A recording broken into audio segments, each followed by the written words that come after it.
one of the things that I was most afraid of is, you're constantly watching your baby, listening for breathing and all this.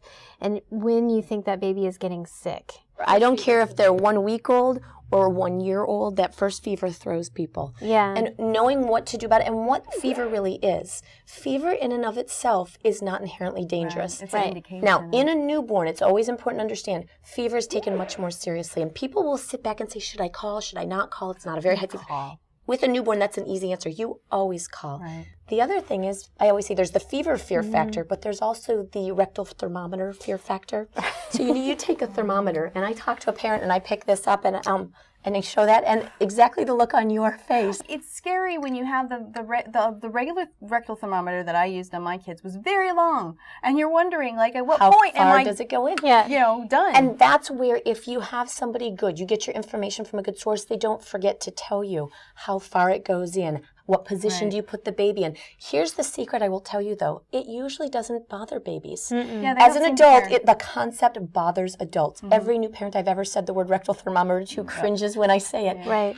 It goes in a very short distance. Some of the newer models help you make sure that it doesn't go in further than it needs to. Like that one. Right, I like love this that. one. Yeah. That's great. Okay, but it also, I've done this enough times on babies who are sleeping who don't even wake up. Right.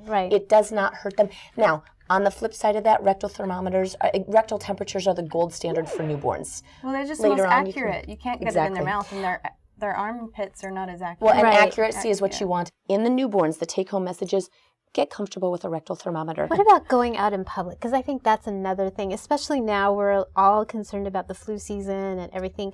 I mean, going out in public with your newborn, at what point?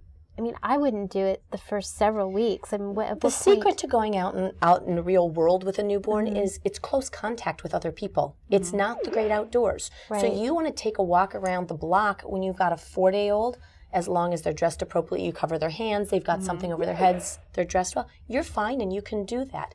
It's going out if you're in a crowded elevator, in a crowded shopping mall, or going to a dinner party and passing the baby around. That is a very bad idea when you're going to be exposing them to germs at a time when their immune systems don't work well. This has been super helpful, so we really appreciate having you Right. here. Thank you so much.